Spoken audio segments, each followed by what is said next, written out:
တော့ဖိုးစုကြီးရွာရောက်ရတာအလုံးမတမဝမ်းသာပါတယ်ဗျာဒီရက်ဒီဒေသတစ်ခါတော့ကမှတော့မရောက်ဘူးပါဘူးဒါပေမဲ့ဒီရွာကိုလာရတာအလုံးမတမပြောတယ်ဒီရွာသူလေးတွေချစ်စရာကောင်းတယ်ချောလဲချောကြတယ်နော်လာလဲလာကြတယ်ဒီလေကဖျားပေးထွက်ကြတဲ့ကကျွန်တော်ကြည့်နေတာအမျိုးသမီးလေးတွေတအားလှတယ်လှတယ်ဒါမဲ့သွားခေါ်တဲ့လူ၄ယောက်တွေးလိုက်တယ်အဲ့ဒါသဘောလေးတွေခေါ်တယ်ဒါပေမဲ့သွားခေါ်တဲ့လူလေးစိတ်မပူနဲ့ကျွန်တော်အမေကကျွန်တော်ကိုပြောထားတာရှိတယ်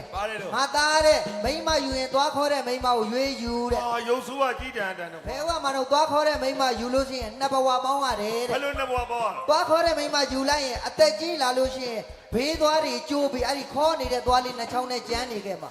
အဲ့တော့ဂလုံဘဝနဲ့နှစ်ဘဝပေါင်းရတယ်အမေစကားနားထောင်ပြီးကျွန်တော်သွားခေါ်တဲ့မိမရွေးယူလိုက်တာကျွန်တော်နဲ့ရတော့ဘေးသွားတွေမကျိုးဘေးကျိုးအဲ့ဒီခေါ်နေတဲ့နှချောင်းနဲ့စကျိုးသွားညကြတော့အဲ့လိုမရဘူးတကြိုးတွေကလေထွက်တာငါလည်းမိမယူရအဲ့လိုသွားခေါ်တဲ့မိမပဲယူမှာဘာလို့ကိုသွားခေါ်တဲ့မိမယူရတာမဲ့စိတ်ချမ်းသာတယ်ဒါလောက်ယူဆိုးတာကြီးကိုကမူးယူတောက်စားပြီးအဲ့ဒီသွားခေါ်တဲ့မိမယူပြီးနေတင်တဲ့မြပါးရီနားတွေပိတ်ရိုက်အဲ့ဒီမိမကအပြုံးမပြတ်ဘူးအလုတ်ခံတာဘာလို့တော့ရိုက်ပါမောင်ရဲ့မောင်ရိုက်တယ်ကခံပါပါတော့မဟုတ်ဦးကမွေဒါတို့ဦးစောသူခဏဒီဖိုးစွတ်သူတွေတော့သွားမပြောနဲ့အမှန်တမ်းပြောပြမယ်နော်ခွန်းတော်တကယ်အမှန်တိုင်းပြောတာအရင်ပွဲကခွန်းတော်တို့ဟိုမကွေးဘက်ကပေါ့လေဘယ်ဘက်ကကူလာတာဆလင်းဘက်ကဟုတ်လားတိုးစိမ့်နဲ့အဲ့ရွာသူတွေဘာမှလောက်တော်တော်ဆိုးပါတယ်တကယ်ခင်ဗျားတို့ကလည်းညာပြောတာမှမယုံနေဗျာတကယ်ပြောတာလို့ပါတကယ်ပြောတာသူတကယ်နဲ့တို့ဖိုးစွတ်သူတွေတားလောက်အဲ့ရွာသူတွေဘာမှမလောက်တမှာပေါ့တို့ရေခံမြေခံကောင်းတာဟုတ်တယ်ဒါတော့မိတ်ကက်တွေကလည်းအကောင်းစားတွေလိမ့်တာအကောင်းစားတွေလိမ့်တာဟိုရွာသူတွေကမိတ်ကက်မလိမ့်ဘူးဘာတွေလိမ့်ရွှွတ်နေလိမ့်တာဒါကြောင့်ရုပ်ဆိုးတာရွှွတ်နေလိမ့်တာဒါပြီးကျွန်တော်တို့ကပြင်ဦးလေကူရမှာအဲ့ကြရင်ဖိုးစွတ်သူတွေကိုရွှွန့်ပြန်လိမ့်ပေးမယ်ညီတို့အလဲတရားတလဲဒီပေါ့အဲ့တော့ဒီရွာရာတွေကကြီးသဘောကျတာတမျိုးကြီးတော့အခင်းနဲ့နွားဝင်လို့ချောက်လိုက်တယ်လို့ပဲသဘောကျလို့အဲ့တော့ပရိသတ်နဲ့ကျွန်တော်တို့ဒါမိတ်ဆက်တဲ့အခန်းကဏ္ဍအဲ့တော့ကျွန်တော်တို့နာမည်လေးတွေသိအောင်မိတ်ဆက်ပေးပါမယ်ပရိသတ်အားလုံးမင်္ဂလာပါကျွန်တော်နာမည်အောင်သဘူးလို့ခေါ်ပါတယ်ဒီကမဟုတ်မှသိပါတယ်ဒါအော်နေတာဟုတ်တယ်မင်းနာမည်အောင်ကျူဟုတ်လားမင်္ဂလာပါကျွန်တော်နာမည်ဟာသားလူကျွန်တော်ဇောသူလို့ခေါ်ပါတယ်အဲ့တော့ဒီခေတ်ဒီကာလမှာဖြစ်ပြနေတာလေးတွေကိုအပြုသဘောဆောင်ပြီးတော့တချင်းလေးနဲ့ဆိုမယ်အပြုသဘောနဲ့1 2 3 go ကာလဒီကာလအခုခေတ်အခုကာလကာလဒီကာလအခုခေတ်အခုကာလအိုလက်နှချောင်းထောင်ပြီးဖင်လုတ်ပြအခုထွေးခင်နဲ့ဗျအိုလက်နှချောင်းထောင်ပြီးဖင်လုတ်ကအခုထွေးခင်နဲ့ဗျအိုလက်နှချောင်းထောင်ပြီးဖင်လုတ်ကအော်ကိုထွေးခင်နဲ့ဗျဟိုပေါ်ဒီပေါ်မလုတ်တလုံးဝေးအော်တစ်တော့စောတဲ့ခေတ်ဟိုပေါ်ဒီပေါ်မလုတ်တလုံးဝေးတစ်တော့စောတဲ့ခေတ်အဖက်တွေသုံးပြီးလိုင်းပေါ်တက်တွေ့တဲ့လူနဲ့ချက်အဖက်တွေသုံးပြီးလိုင်းပေါ်တက်အော်တွေ့တဲ့လူနဲ့ချက်အပြူလားအိုလားမလေးလားအပြင်မှာတွေ့တော့ကလေးပါအိုလားပြူလားမလေးလားအပြင်မှာတွေ့တော့ကလေးပါဟိုစိတ်ဒိုးပြီးတော့ပြောတဲ့စကားဟိုလိုင်းပေါ်မှာခေတ်စားဘာတော့ဟိုတောင်းပန်ပြီးတော့ပြောတဲ့စကားလိုင်းပေါ်မှာခေတ်စားအဲ့ဒါဘာတော့မလောက်ပါနဲ့ဟိုစတာမလောက်ပါနဲ့ဘဟုတုတ္တရမယ်စာအတင်းဆွဲကြော်တာဘဟုတုတ္တရမယ်စာအတင်းဆွဲကြော်တာဟိုစက်မိစိုက်ရမပြောတော့ပါကိုဆိုင်အကြောင်းမဲ့ကိုပြောမှာဟိုစက်မိစိုက်ရမပြောတော့ပါတို့ဆိုင်အကြောင်းမဲ့တို့ပြောမှာဝိုင်းချစ်ဆိုတဲ့လူရှင်တော့မျက်လုံးပြူးတယ်နော်ဟိုဝိုင်းချစ်ဆိုတဲ့လူရှင်တော့မျက်လုံးပြူးတယ်နော်ဟိုကံမွေ့မျက်နာသိချာကြည့်မျက်ခုံးမွေးကမရှိဟိုကံမွေ့မျက်နာသိချာကြည့်မျက်ခုံးမွေးကမရှိဟိုကျွန်တော်ဆိုသူအယမ်းလာအချောင်းမနေရဟိုသားဆိုသူအယမ်းလာအချောင်းမနေရကျွန်တော်အချောက်ယောက်ျားပါဘာလို့ငါအချောက်နေရငါတောင်မင်းမျက်ခုံးမပါဘူးပြောသေးတာအပြူသဘောဆောင်ပြီးပြောတာမင်းလည်းတကယ်တမွေးမမောင်ပါနဲ့ငါအမွေးနှုတ်တတ်မလားဘယ်အမွေးနှုတ်ဒီမလီအဲ့တော့ပရိသတ်လုံးမင်္ဂလာပါကျွန်တော်နာမည်ဟာသားလူရှင်တော့ဇောသူလို့ခေါ်ပါတယ်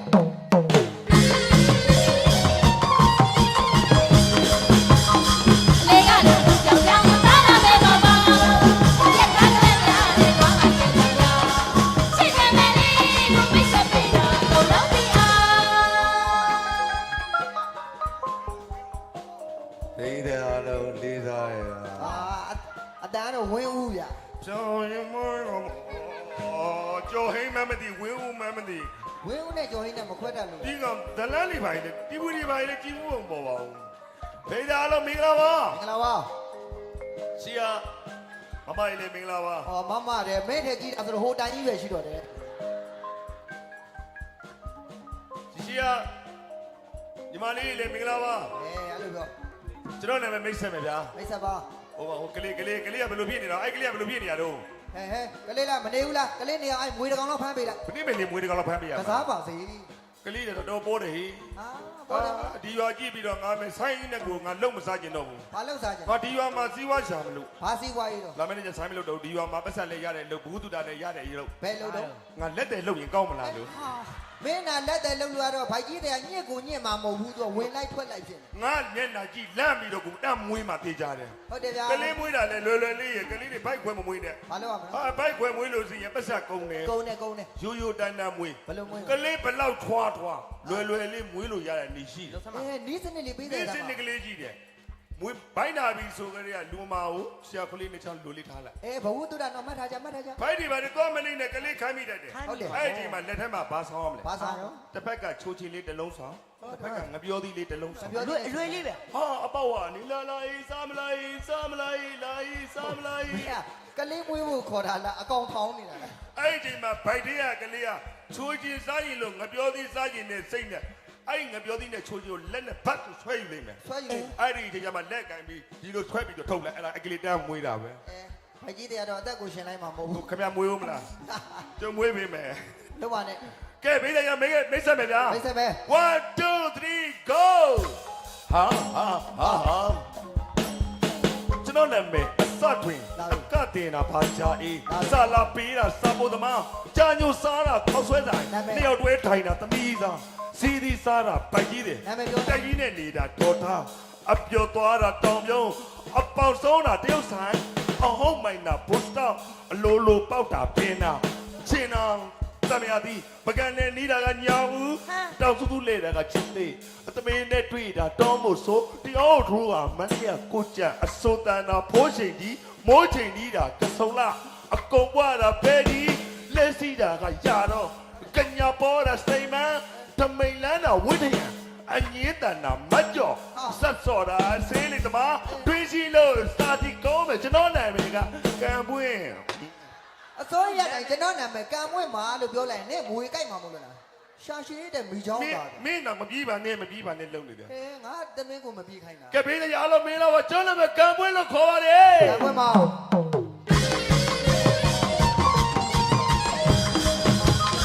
ဒီလက်ကစစကိုကိုနဲ့ကြောင်ကြောင်အသားကတက်ကြမဝတ်ချချချင်းပတ်ထားလို့လိုက်တယ်မှာဒီကကစိတ်ကြောင်သူ့လိုလုံးပါလေရိုးတွေက အဲ့တော့ကျွန်တော်တို့မန်လေးဝင်တော့သားခုတော်ဆိုင်ရဲ့ မသိလား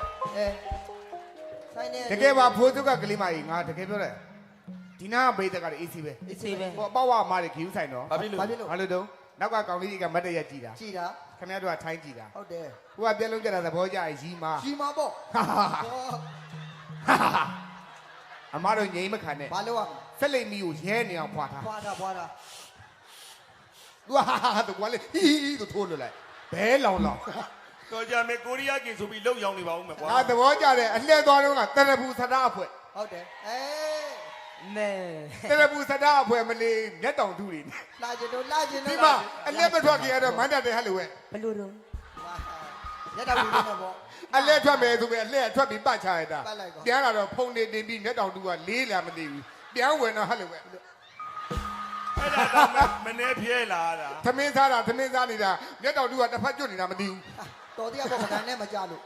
အဲ့တော့ဘေးတဲ့တွေကိုကျေးဇူးမှာလဲအဲ့တော့ဖိုးစွငါညီမလေးကိုကချစ်လို့ပြောတာလေမကြည့်ဖုန်းတွေပါဒီကင်နာကင်မှာဖုန်းကိုစနစ်နဲ့ကင်ရတယ် ဒီရွာလုံးကင်တာ ဖုန်းကင်ဒီလိုကင်မအောင်လားဒီလိုကင်တာ လက်နဲ့ကင် မအောင်လားဒီညက် ချိုင်းချိုင်းညက် မအောင်လားဒီထိုး ခါထိုး အခုတော့ဖိုးစွကကလေးမလေးဖုန်းဘယ်ထိုးတယ်မှတ် ဘယ်ထိုးတော့ ဒီထိုးတယ် ထိုးတယ် ချစ်တက်တယ်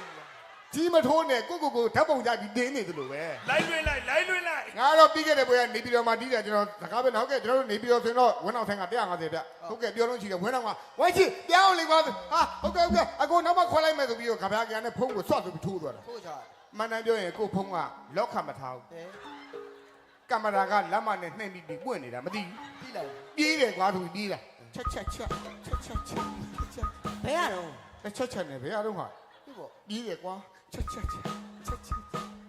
ပြေးပြီးကားပေါ်ခတ်တီနဲ့ထိုင်းနေတယ်ဆိုတော့တချင်းဆိုတဲ့ထဲကမတဲကွာဝတ်တုံနဲ့မိုင်းချီတဲ့ငါအိမ်ဖုံးကွက်ကျင်လာတဲ့ဘေးကုံသွားလို့နှစ်ဖုံးငါးသားမှာကျုပ်ကလည်းမတီးဘူးရောဆိုပြေးရတာ ထုတ်ပေးလိုက်တာပေါ့ သူကဖုံးလဲဖွင့်ကြည့်ရောဟတ်တော်ဒါဘာကောင်းကြီးတော့ မင်းဘုံနဲ့ဘာကောင်းပါလို့တော့ ဘာကောင်မပေါ့ပါဘူးဟဲ့ဟာဒါမွေတော့မဟုတ်ဘူးအားလုံးပေးသားမှာဗျာအဲ့ဒါကိုကြည့်လိုက်တော့ဘယ်ဟုတ်မှာတော့ငါအကောင်ကြီးဖြစ်နေတယ်